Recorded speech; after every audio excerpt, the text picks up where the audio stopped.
Hello everyone, welcome to the new world with IIT in thinking. दोस्तों, आज हम फिर से टॉप 10 क्वेश्चन लेके आए हैं। जेईएमएस में पूछे गए सारे बेहतरीन क्वेश्चन हैं और इन सभी क्वेश्चन के थ्रू मैं आपको कॉन्सेप्ट रिवाइज कराऊंगा, ठीक है। और जो भी अप्रोच होगा क्वेश्चन को सॉल्व करने का, टू द पॉइंट चीज़ें, कम समय में ज़्यादा से ज़्यादा चीज़ें हम रिवाइज कराएंगे, ठीक है। तो आइए स्टार्ट करते हैं, बिना टाइम को वेस्ट किए हुए इन क्वेश्चन को सॉल्व करना और ऑर्गेनिक केमिस्ट्री को रिवाइज करना, ठीक है। चलो, यहाँ पे हमारे पास है ये क्वेश्चन है, इसमें पूछा था स्टेबिलिटी ऑर्डर। तो भाई स्टेबिलिटी ऑर्डर देखोगे तो कभी भी मैं कॉन्सेप्ट जो दे रहा हूँ, ठीक है, वो याद रख लेना। कॉन्सेप्ट अपना ये है कि कभी अगर आपको रिंग दिख जाए तो सबसे पहले आपके दिमाग में आनी चाहिए एरोमेटिसिटी। अगर रिंग दिख जाए तो क्या देखना, एरोमेटिसिटी। अब एरोमेटिसिटी का कॉन्सेप्ट कैसे कब आता है, ध्यान देना। अगर हमारे पास एरोमेटिक कंपाउंड है तो ज़्यादा स्टेबल होता है, नॉन एरोमेटिक है तो स्टेबल होता है, और एंटी एरोमेटिक बहुत ही कम स्टेबल होता है, ठीक है। तो ये होता है। अब आप ध्यान देना दोस्तों, यहाँ पे अगर देखोगे ये कार्बन आयन है तो यहाँ पे स्ट्रक्चर हमारे पास एरोमेटिक है। एरोमेटिक कैसे है भाई, ट्रिक बताता हूँ आपको एरोमेटिसिटी निकालने का। कि पाई इलेक्ट्रॉन जो होता है वो डिवाइड कर दो 4 से, 4 से। अगर डिवाइड नहीं होता है तो एरोमेटिक हो जाता है, डिवाइड हो जाता है तो हमारे पास कैसा होता है, एंटी एरोमेटिक होता है। और अगर एक भी sp3 कार्बन दिख जाए तो वो हमारे पास नॉन एरोमेटिक होता है। यही ट्रिक है। तो हमारे पास कितने पाई इलेक्ट्रॉन थे, 2 2 4 2 6। नेगेटिव चार्ज में 2 इलेक्ट्रॉन होते हैं तो 6/4 करोगे तो हमारे पास क्या आ जाएगा, 3/2 आ जाएगा। कंप्लीटली डिवाइड नहीं है। और ये देखोगे तो एंटी एरोमेटिक है, क्योंकि 2 2 4, 4/4 करोगे तो कट गया पूरा, तो एंटी एरोमेटिक है। तो एक बात तो पता हो गया कि हमारे पास अगर ये ए है और ये बी है, ये सी है और ये डी है, तो अपने पास डी तो सबसे ज़्यादा स्टेबल है और सबसे लीस्ट है अपने पास ए। अब बी और सी में डिसाइड कैसे करोगे, तो देखो हमारे पास रिंग की साइज अगर बढ़ रही है, रिंग की हमारे पास साइज बढ़ रही है, मतलब यहाँ पे बॉन्ड एंगल 120 दिख रहा है और यहाँ पे कितना है, 90 दिख रहा है। तो रिंग की साइज बढ़ रही है तो एंगल हमारे पास क्या बढ़ रहा है, देखो थीटा इंक्रीज हो रहा है। थीटा इंक्रीज हो रहा है, परसेंटेज यस करेक्टर इंक्रीज होगा, जिससे हमारे पास इलेक्ट्रोनेगेटिविटी भी इंक्रीज होगी। समझ पा रहे हो। तो इलेक्ट्रोनेगेटिविटी इंक्रीज होगी, दैट मीन्स हमारे पास माइनस आई करेक्टर इंक्रीज होगा। और कार्बन आयन को माइनस आई ज़्यादा स्टेबलाइज करता है भाई। तो हमारे पास उसके लिए हमारे पास सी हो जाएगा और फिर पी हो जाएगा, ठीक है। तो ये रहा कॉन्सेप्ट, आप याद रख लेना, ठीक है। आइए नेक्स्ट क्वेश्चन को सॉल्व करते हैं। देखिए, इसमें पूछा था common name of benzene 1,2 diol. तो बेंजीन हमारे पास ऐसे होता है, ठीक है। और 1,2 डाइऑल OH, 1,2 पे OH लगा लो, तो इसे बोलते हैं कैटेकॉल। कैटेकॉल बोलते हैं, ठीक है। कैटेकॉल याद रख लेना। स्पेलिंग यहाँ पे अगर गलत हो जाए तो चलेगा, लेकिन कैटेकॉल बोल देंगे, यही स्पेलिंग है, ठीक है। आप देख लेना। The total number of sigma and pi bond in 2 oxo hex 4 enoic acid.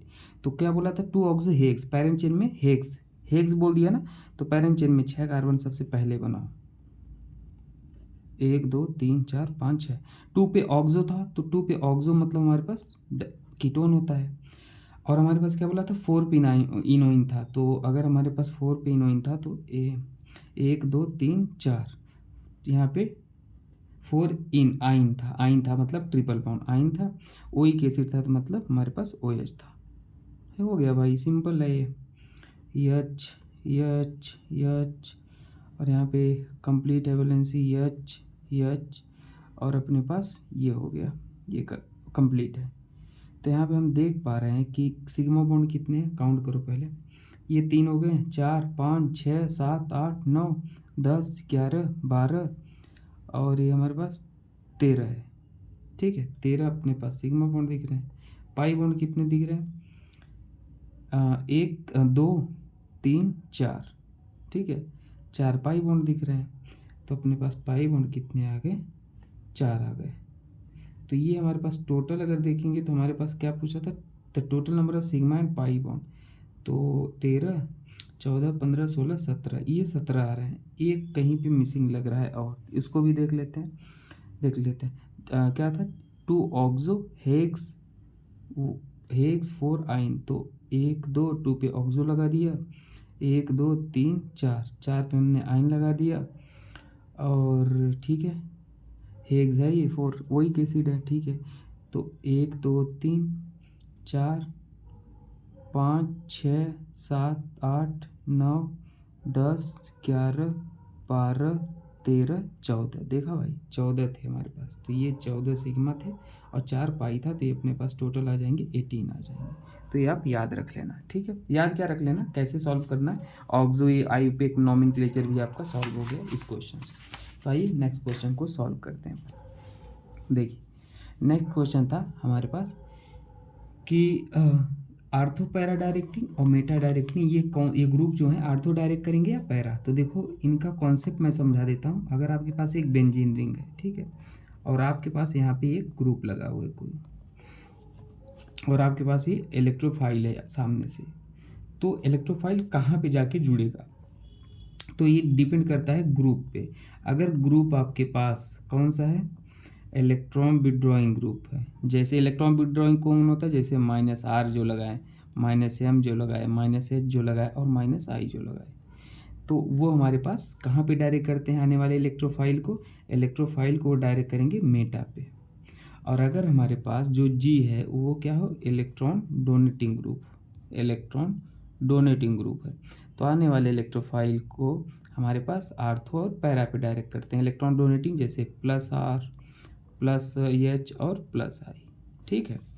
तो हमारे पास दोस्तों ये जो ग्रुप लगा है NO2, ये हमारे पास -I लगाता है और -M लगाता है। ये हमारे पास -M भी लगाएगा, ये -I भी लगाएगा और -M भी लगाएगा, ये भी हमारे पास -I लगाएगा। कुल मिला के -I तो दिख रहा है। तो ये एक तरीके से हमारे पास जो होते हैं ये इलेक्ट्रॉन विड्रॉइंग ग्रुप है और -M भी लगा रहे हैं, इलेक्ट्रॉन विड्रॉइंग होते हैं। तो ये हमारे पास कहाँ डायरेक्ट करेगा, मेटा डायरेक्टिंग होंगे। कहाँ, मेटा डायरेक्टिंग होंगे, आने वाले इलेक्ट्रोफाइल को मेटा पे जोड़ेंगे। अगर आपको -I +I पहचानने में दिक्कत है, देखो अगर यहाँ पे एक ग्रुप है लोन पेयर है, तो ये हमेशा +M लगाता है। अगर मान लो ये ग्रुप है ऐसे, A है और B है, और B की इलेक्ट्रोनेगेटिविटी ज़्यादा है A से, तो ये हमेशा -M लगाता है। तो ये थोड़ा सा ट्रिक था जो याद रख लेना। बाकी मैं प्लेलिस्ट में देखना और डिस्क्रिप्शन में दे दूंगा बहुत सारे वीडियो जो शॉर्ट ट्रिक हैं, और शॉर्ट ट्रिक मैंने ऐसा बनाया परफेक्शन के साथ, वो हर जगह एप्लीकेबल है, एक्सेप्शन को इंक्लूड करके। तो वहाँ पे देखना, तो आपके मैक्सिमम क्वेश्चन सॉल्व हो जाएंगे। और डिटेल में देखना हो तो GOC देख लेना, मैंने पढ़ा रखा है, ठीक है। चलो और आओ देखें, विच विल शो -R।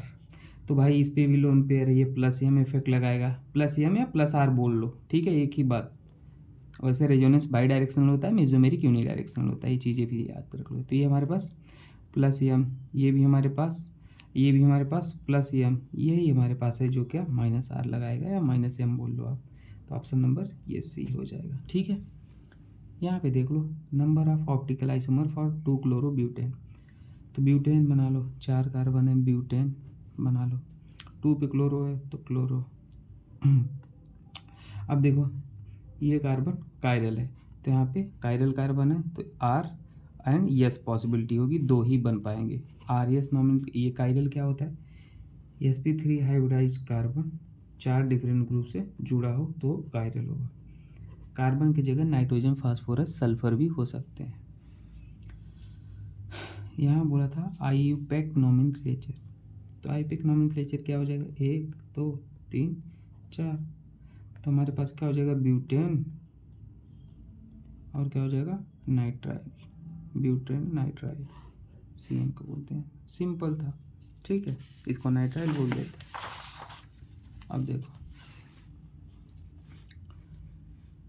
यहाँ पे क्या हो जाएगा, ये देखो स्टेबिलिटी ऑर्डर ऑफ कार्बोकैटायन। तो भाई अगर कभी कार्बोकैटायन है तो वहाँ sp2 हाइब्रिडाइजेशन होता है, और उसके बगल अगर sp3 हाइब्रिडाइजेशन है, उससे हाइड्रोजन जुड़े हैं, क्या हाइड्रोजन, तो वो अल्फा हाइड्रोजन होते हैं। और जितने ज़्यादा अल्फा हाइड्रोजन होंगे उतनी हमारी स्टेबिलिटी इंक्रीज करेगी। तो भाई देखो सिंपल सी बात है, हाइपर कंजुगेशन होता है, क्योंकि वहाँ पे ये हाइपर कंजुगेशन होता है। तो यहाँ पे देखो CH3 यहाँ पे 3 3 6 3 9 9 अल्फा हाइड्रोजन है। यहाँ पे 3 3 6 6 अल्फा हाइड्रोजन, यहाँ पे 3, हमने हाइड्रोजन को दिखाया नहीं, 3 अल्फा हाइड्रोजन, यहाँ पे 0। तो स्टेबिलिटी ऑर्डर ये हो जाएगा, सिंपल, ठीक है, कार्बोकैटायन की। यहाँ नंबर ऑफ ज्योमेट्रिकल आइसोमेरिज्म पूछा था, तो ज्योमेट्रिकल आइसोमेरिज्म होता क्या है, एल्कीन है और ये बी है और ये सी है, ये डी, ये समझो a should not equal to b और c should not equal to d, तो वहाँ पे जी आई होता है, ये कंडीशन होता है। तो यहाँ पे देखो ये डबल बॉन्ड है, यहाँ ए है यहाँ बी है, यहाँ ये सी है, इसे मान लो इसे डी मान लो, तो ए इक्वल नहीं है, a not equal to b, c not equal to d, तो ये वाला तो कर रहा है, ये कर रहा है क्या, नहीं भाई, इसके लिए देखो ये अलग, ये सेम है, और इधर जाओगे तो ये पूरा सेम है, देखो ध्यान देना, तो ये भी हमारे पास क्या कर रहा है, ये वाला नहीं कर रहा है, ये कर रहा है क्या, हाँ ये कर रहा है, तो इसका भी सिस ट्रांस बनेगा, इसका भी सिस ट्रांस बनेगा। हमेशा ज्योमेट्रिकल आइसोमेरिज्म के दो स्ट्रक्चर पॉसिबल होते हैं, एक सिस और एक ट्रांस, तो ये सिस ट्रांस तो टोटल 4 हो जाएंगे जी आई। ठीक है, ये वाला देख लो, 4 मिथाइल पेंट टू इनल, तो 1 2 3 4 5 पेंट है, तो 5 पैरेंट चेन में, 4 पे मिथाइल है और 2 पे इन है, 1 2, पहले इन अल है तो अल बना लो, एल्डिहाइड को अल बोलते हैं यहाँ पे, 1 2 2 पे इन है और 4 पे मिथाइल है, 1 2 3 4, 4 पे मिथाइल, हो गया ये आंसर, 4 मिथाइल पेन टू इन अल। ठीक है, तो ये रहा क्वेश्चन। बाकी मैंने JEE 5 chapter 5 concept, different concept का प्ले लिस्ट है, उसे देख लेना, और ट्रिक एंड टिप्स का प्ले लिस्ट है, देख लेना, सारे काम बन जाएंगे, कम समय में ज़्यादा चीज़ें सीख जाओगे, क्वेश्चन को अप्रोच करना सीख जाओगे, ट्रिक भी सीख जाओगे। ठीक है, ओके दोस्तों, थैंक यू।